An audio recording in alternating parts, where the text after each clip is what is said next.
Epaiaren zai, gaur bukatu da Bizkaiko lurralde auzitegia Mario López Gernika Saskibaloi taldeko entrenatzaile ohiaren aurkako epaiketa. 13 urteko adin txikiko neskato bati modu jarraituan sexu erasoak egitea leporatu diote Lópezi.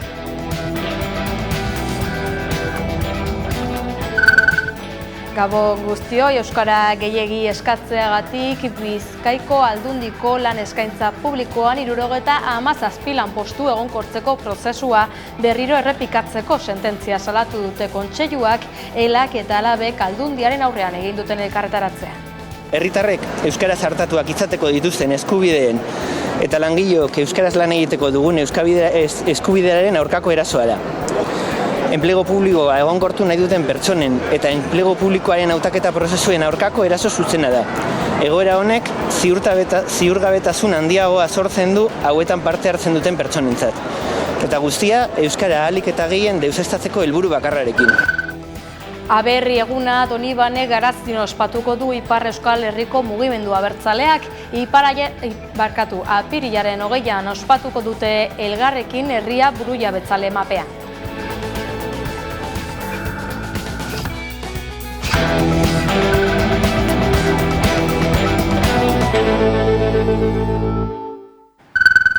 Ongi etorri, Euskal Herriko torturatuen sareak nazio batzar eratzailea egingo du otsailaren 15ean Donostiako Kurtsalean. Torturak jasan dituzten Euskal Herritar orori batzarrean parte hartzeko deia luzatu diete. Euskal Herriko torturatuen sarea eratzeragoaz eta torturatu orori dei egiten diogu, otsailaren 15ean Donostiako Kurtsalen egingo dugun batzar nazional eraitzailera bertaratzeko. Frankismoaren garai ilunetatik hasita eta kasik gaur daino milaka euskal herritarroi tortura sistematikoki jasanarazi eta aplikatu digute hainbat polizia gorputzek, euskal gatazkaren testuinguruan. Metodo krudel eta lazgarria. 6 hamarkada luzez, erabat operatibo egon den sistema oso baten babespean. Milaka kasu, zenbaki, bizitza eta bizipen. Eta horiei guztiei Kursaleko batzar eratzailean parte hartzeko gonbida luzatu nahi dizuegu. Aurten ere Aberri eguna ospatuko du Ipar Euskal Herriko mugimendu abertzaleak, Donibane Garazin egingo dute jaia apirilaren 20an.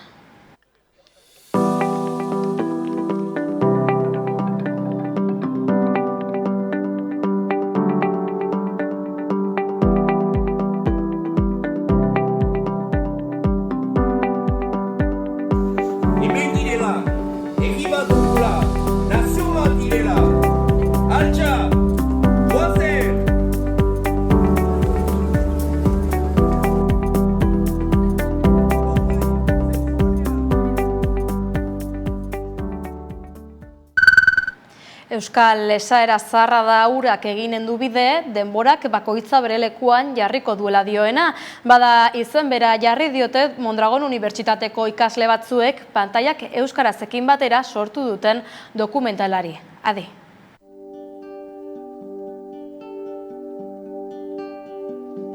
Urak eginen du bide dokumentalak euskarak pantaietan eta ikusentzunezko munduan bizi duen egoera, honek euskararen normalizazio prozesuan duen eragina eta gure hizkuntzak mundu digitalean aurrera egiteko dituen erronkak aztertzen ditu, hainbat aditu eta aurpegi ezagunen elkarrizketa eta testigantzetatik abiatuz.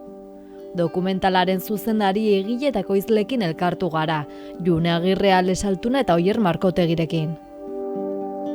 Ikusentzunezko komunikazioa ikasi dugu Mondragon Unibertsitatean, eta urak eginen du bide dokumentala gure gradu bukaerako lana izan da. Egin behar dugu txosten bat, ikerketa bat, eta horrekin batera ikusentzunezko pieza bat. Eta hasieratik argi genuen dokumental bat nahi genula, eta ideia kezka batetik atea zen, ez? Azkenean guko ikusentzunezko komunikazioa ikasi dugu, eta etorkizun batean mundu hortan egongo gea. Eta gure ama hizkuntza euskara da, orduan pixkat kezkatik abertze gaur egungo digitalizazioakin eta gaur egungo ondian aldaketa guztikin aber euskara ikusentzunezko mundun nola egongo zen etorkizun batean. Ez pixkat kezka horretik abiatu zen. eta pantailak euskaraz ekimena ezagutu genuen, eta gustatzen zitzaikun ze lan itezun, eta ze nola moldatzen zen, eta horregatik bereikin jarri ginen harremanetan, eta esplikatu genien pixkat zein zen gure ideia, zein nahi genuen, eta beraiek hasieratik kriston erraztasuna jarri dizkigute, oso ondo iruditu zitzaien, gaina beraiek esan zuten justu izela pentsatzen, laster, pixkat aurrego dokumental bat itea, eta orduan oso ondo iruditu zitzaien.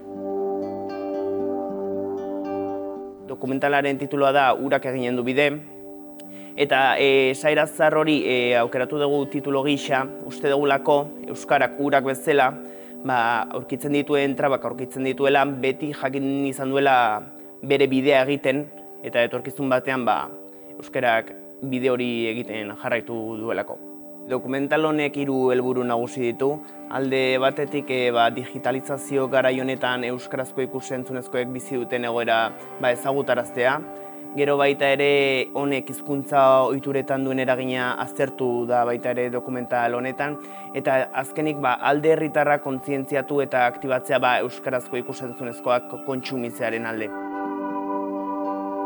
Hasieran arazo pixka eduki genuen, pixkat ikusteko nola joango zen, ze beldurra ematen ziun, itea dokumental bat dana txapa izango zana, dana teoria, eta horrek pixka beldurra ematen ziun, eta hori ez iteko kostau zitzaigun beste ideia bat pentsatzea.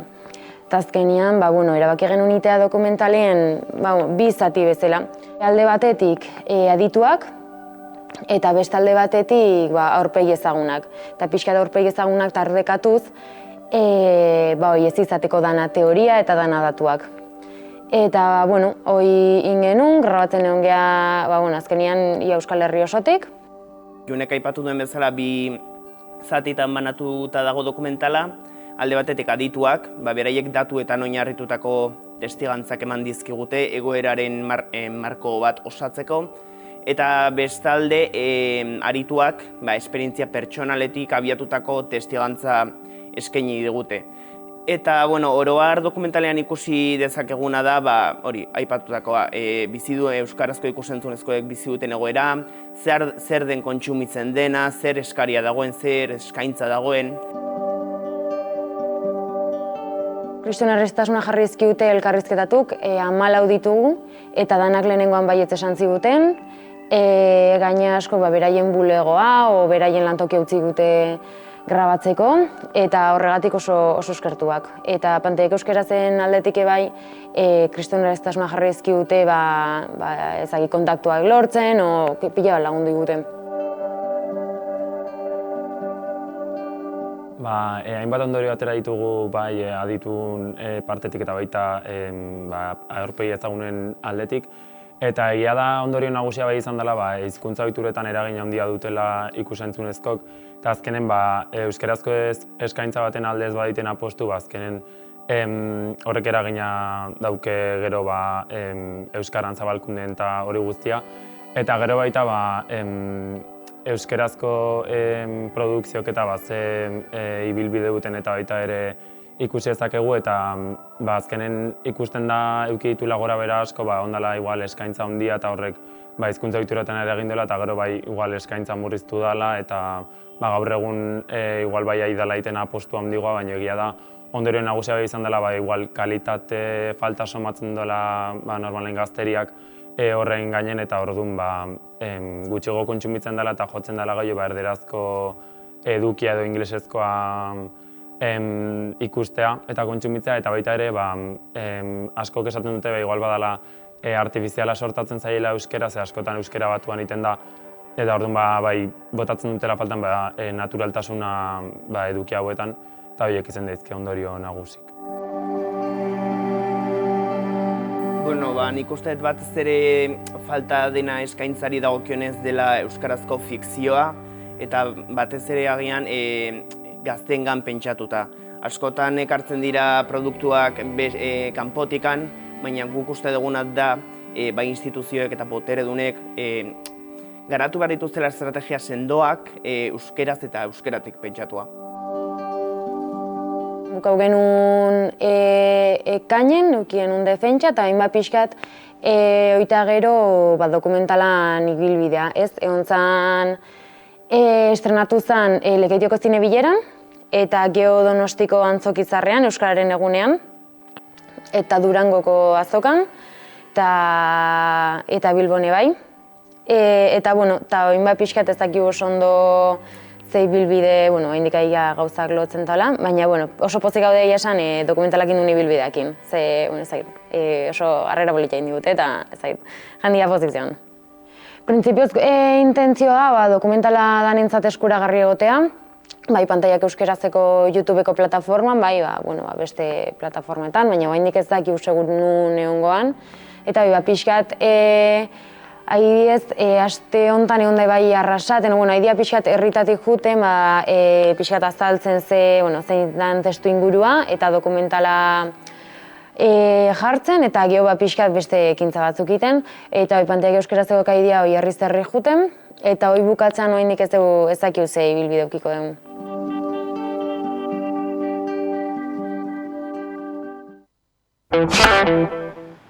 Azken orduetako berrietara itzuliz, fiskaltzak eta akusazio partikularrak zigor eskaerak mantenduta gaur amaitu da Mario López Lointekeko entrenatzaile ohiaren kontrako epaiketa.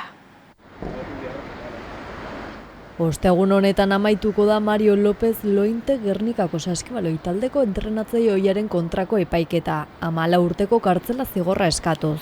3. eta azken saioa izango du. Astearte honetan hasi zen epaiketa Bizkaiko Lurralde Auzitegian. Biktimak hala eskatuta ateak itxita egiten ari dira. Lehenengo saioan Lópezek berak eta biktimak deklaratu zuten sexu erasoak ukatu zituen eta garai hartan adingabe zenarekin harremanak adostuak izan zituela esan zuen. Bigarren saiotik zabaldu da lankideek salatzailearen bertsioa babestu dutela, eta Lópezen defentsak lekukoen testigantza gaitzetsi du manifestazioetan parte hartzeagatik. Akusazio partikularraren eta defentsaren ogiba lekukok deklaratu dute Gernikako emakumezkoen Saskibaloi taldeko entrenatzaile ohiaren aurka, adingabea zela jokalari bati sexu erasoa egitea egotzita.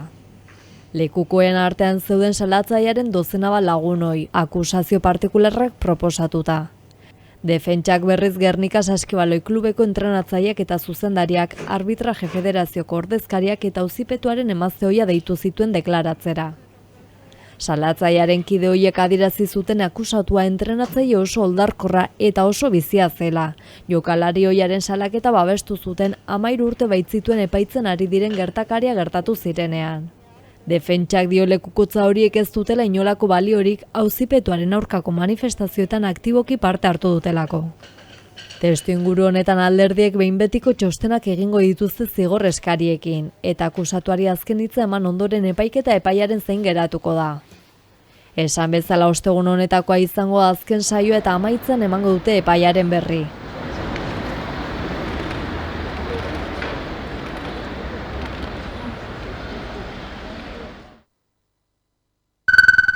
Euskalgintzari loturiko albistei dagokionez, Euskararen aurkako oldarraldi judiziala salatu dute Euskalgintza Kontseiluak, ELAK eta LABek gaur Bilbon. Euskalgintzaren Kontseiluak eta ELA eta LAB sindikatuek deituta kontzentrazioa egin dute Bilbon foru jauregiaren aurrean. Bizkaiko Aldundian 77 lanpostu bete edo egonkortzearen aurkako epaia gaitzetsi dute bertan. Bizkaiko Foru Aldundiak epaia errekurritzeko duen erabakia positibotzat jo dute eta euskararen normalizazioan eman beharreko pauso guztiak ematera animatu dituzte.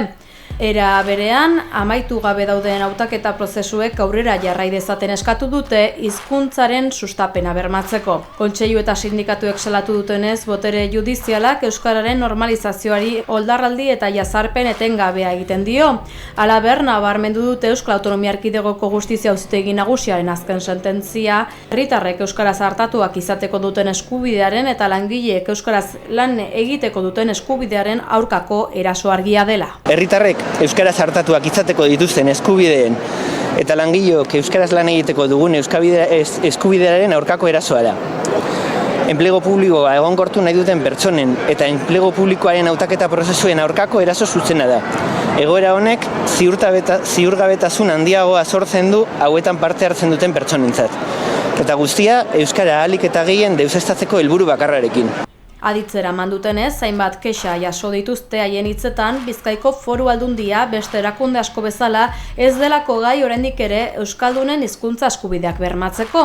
Gauzak horrela, euskal eragile politiko eta erakundei beharrezko urratsak egitera dei egin diete.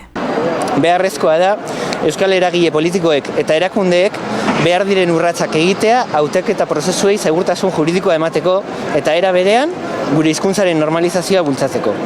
Bizkaiko Foru Aldundiko langile guztiak animatu nahi ditugu euskararen normalizazioaren alde eta epai hauen aurka mobilizatzera. Administrazioan ere euskaraz. Oldarrelaren aurrean euskararekin bat, euskaraz bat.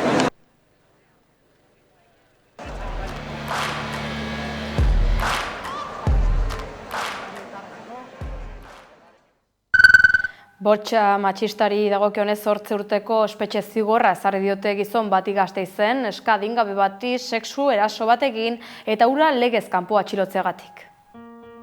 8 urteko kartzela zigorra ezarri diote gizon bati Gasteizen, 11 urteko neska bati sexu erasoa egiteagatik. Frogatutako gertakariak 2023ko urrian izan ziren, orduan 46 urte zituen gizonak. Gasteizko auzitegiak neska legez kontra atxilotzeagatik ere zigortu du, eta larrigarri gisa aplikatu dio delitua berriz egin izana. Izan ere, gizonak Iruñeko epaitegi baten kondena irmoa du sexu abusuen delitu batengatik, eta beste bat Herriosako auzitegiarena, sexu erasoen delitu batengatik.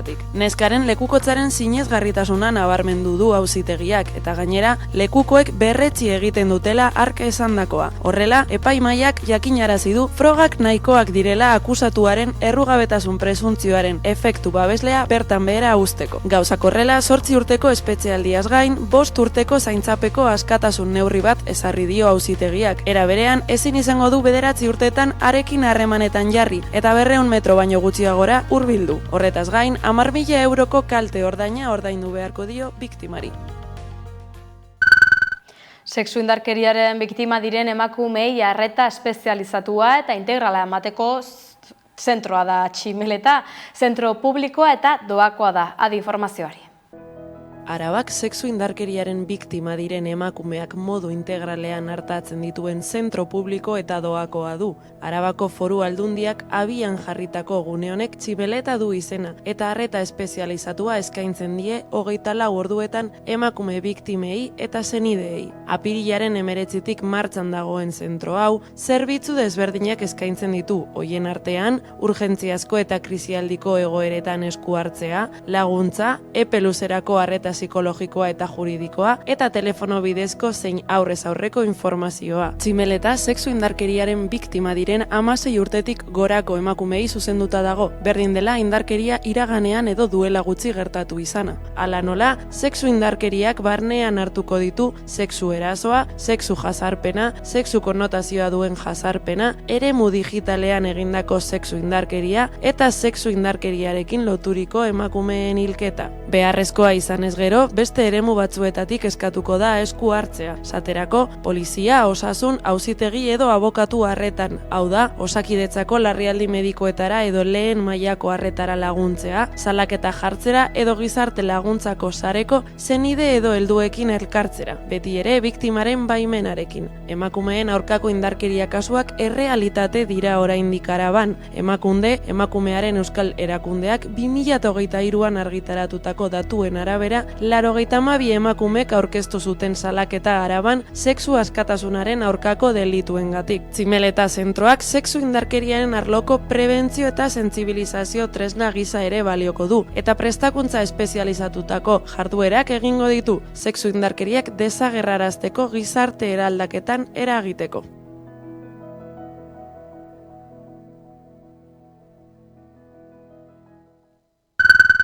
Arriskuan da Burlatako gaztetxea, gune okupatuaren sostenguan kontzertuak antolatu dituzte Burlatak gaztetxea behar du lelopean. Burlatako asanbladako kideekin elkartu gara. Adi.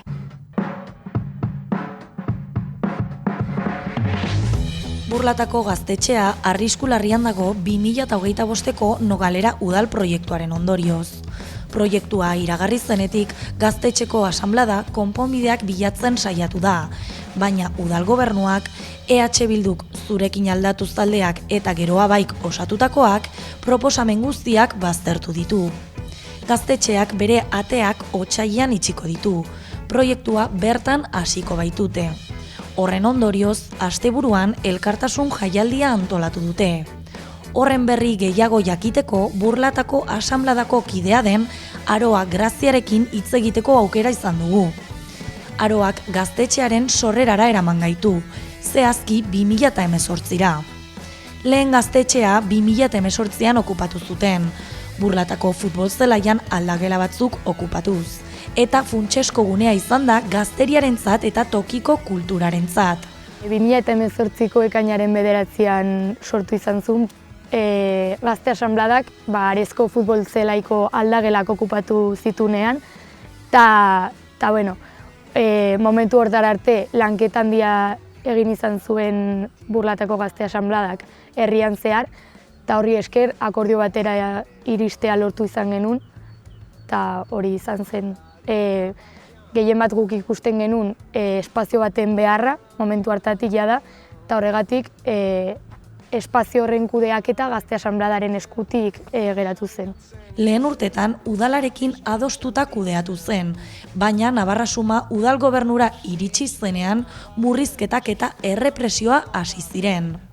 Hala eta guztiz ere, mobilizazioak espazioa berreskuratzea eta udalarekin negoziatzeko baldintzak hobetzea lortu zuen. Ezegonkortasun egoera nagusi izan da 6 urte hauetan zehar, eta Navarrasumak adibidez udalan sartu zenetik, erabateko oztopoak, zailtasunak eta bar jasan izan ditugu. Adibidez, Burlatako Gazte Asanbladaren jarduna erabat debekatu izan zen, hori nabarmendu izan da adibidez, erabateko kontrol poliziala jasan izan dugula, identifikazioak, urmozketak eta bar.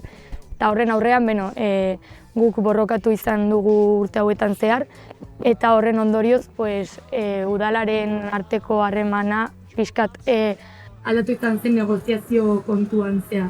2022an berritze lanen ondorioz eraisteko mehatxuaren aurrean, udalak akordio bat sinatu zuen gaztetxearentzat alternatiba bat bilatzeko. Baina akordio hori PSNek inpugnatu zuen, eta horrek gaztetxea etengabeko ezegonkortasunean murgildu zuen. Hala ere, 2022an gaztetxea lekuz aldatu zuten, naiz eta leku berri horrek 2025erako proiektu bat izan. 2025ean Nogalera proiektuak aurrera jarraitzen duen arren, asanblada hainbat alternatiba negoziatzen saiatu da. Hala nola, gaztetxea udal proiektuan integratzea edo udalaren beste instalazio batzuk erabiltzeko egokitzea. Aldaketa hori 2022an eman zen, eta Burlatako udalak nahi zuen proiektu bat aurrera eramatea, kirol instalazioak berritzeko, eta momentu hortara arte egin genuen borrokari esker, fruituak jaso genituen, eta oinarri sozial oso sendoa lortu genuen. Beraz, udalak bere burua behartua ikusi zuen beste espazio bat emateari. Gu erabaki hori hartu genuen, espazio baten beharra argi eta garbi ikusten dugulako, nolabait despolitizazio eta desmobilizazio garaiotan langileen kontrolpeko espazioak beharrezkoak direlako. Adibidez, haren interesak hoberen defendatzeko instituzioetatik kanpo antolatzea beharrezkoa ikusten dugulako. Hala ere, asanbladako kideak kritikatu duenez, udalak proposamen guztiak baztertu ditu eta ez du interesik konponbide bat aurkitzeko. Kanpaina hori esan bezala aldarrikatu nahi izan du alternatiba posible bat egon daitekela eta espazioen beharra nolabait lehen aipatutakoa. Kanpaina honetan zehar egon gara ideia hau sozializatzen nolabait jendearekin, herritarrekin, eta baita ere hori garrantzi hori sozializatzen eta zabaltzen. Eta mota askotako ekintzak egin izan ditugu, propaganda banatu dugu, esku horriak eta gero ere jardueraz bete dugu gaztetxea hilabete azken honetan. Kontzertuak, kirolak egin ditugu baita ere, eta hitzaldiak eta mota askotarikoa. Zailtasunak zailtasun, asanbladak gaztetxea defendatzen du gazte langileen antolaketa politiko eta sozialerako funtsesko gune gisa. Udalak proposatutako alternatibak gaztelekua edo kulturretxea kasu ez direla egokiak salatu dute. Enpresa pribatuek kudeatzen dituztelako eta gaztetxearen jardueretako beharrezkoak diren askatasuna eta malgutasuna ahalbidetzen ez dituztelako. Horregatik, gaztetxea zaintzeko aukera bakarra borrokan eta mobilizatzen jarraitzea da. Orain arte, erakundeek ez baitute interes handirik erakutsi beren behar eta proposamenekiko. Horretarako, urtarrilaren 17an eta 18an antolatu duten jaialdira parte hartzeko deia egin dute. Asteburu honetan, defentsa komunitatearekin batera, badaukagu ostirala 17an eta larun bat 18an, egitarau oso bat, adibidez, ostiralean badaukagu hitzaldi bat, desokupazio enpresen inguruan Axular elkartean, eta gero badaukagu 9 gaztetxean hainbat kontzertu, haien artean apoteke, borla eta bar. Eta gero larun batan badaukagu bazkaria, biterditan, eta ondoren Edu Zardoia eta nahiak nahi bazkalostea amenizatuko gaitu, eta gero baude berriz ere kontzertuak, eta gau pasa DJ-arekin. Eta sarrerak salgai baude Amadeus tabernan eta Horreaga tabernan, Burlatan, eta gero Ezpala tabernan, Iturraman.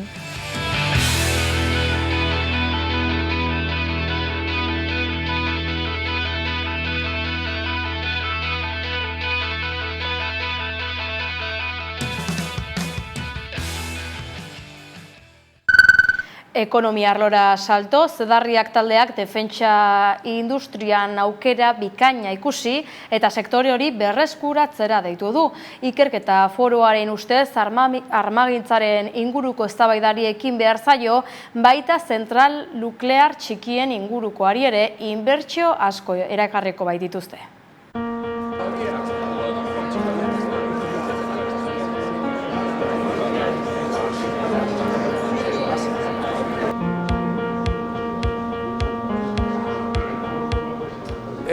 Guztiz bat gatoz, beraien lerroburuekin industria gehiago eta Europa gehiago behar dugula, eta hori izango da gobernutikan gure ekintzako gaiak.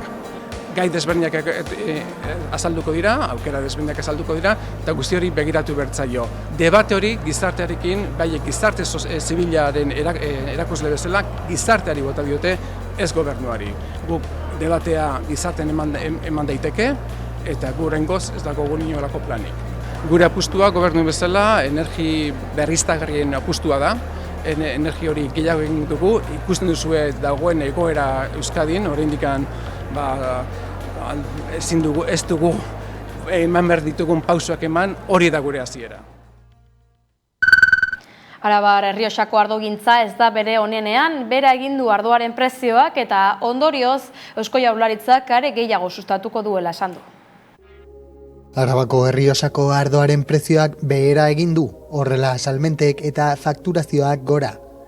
Aurreko urtean, Arabako Errioxan ekoiztu eta Errioxa sormarka duten ardoen salmentaren volumena 13,1%an handitu zen. Hala ere, horren arrazoia ardogileen ustez, ardo merkeak garestiak baino gehiago saldu zirela eta inflazioa apaldu zela da. Joera hori aldatzeko Eusko Jaurlaritzak hitzeman du ahalegin handiagoa egingo duela sustapenean eta 2 lan lerro dituela martxan. Batetik maazti zaintzarena errentagarritasuna hobetzeko eta bestetik upategiena hauen balioa handitu eta nazioartean hedatzeko. 2024ko lehen 10 hilabeteetan inoiz baino litro gehiago esportatu zituzten Arabar Errioxako ardogileek, 40,7 litro hain zuzen, eta 181,7 milioi euro fakturatu zituzten. Naiz eta Erresuma Batuan saldu dute gehien, Amerikako Estatu Batuetako merkatutik dator diru gehiena, bertan garestiago ordaintzen baitute. Oraindik ere gehien saltzen diren ardoak beltzak eta gorriak direla adierazi dute ardogileek. euskaltzaleek, baina zurien salmenta hazten ari dela. Joera hori modu erosoan mantentzen dela jakinarazi dute eta kontsumitzaileek ardo freskoak, edateko errazak eta graduazio txikikoak nahiago dituztela. Kulturarrora goaz orain, euskarazko ikus-entzunezkoen proposamenekin, pantailaren beste aldean dugu Asterolez, Gaizka Izagirre. Kaixo, Gaizka?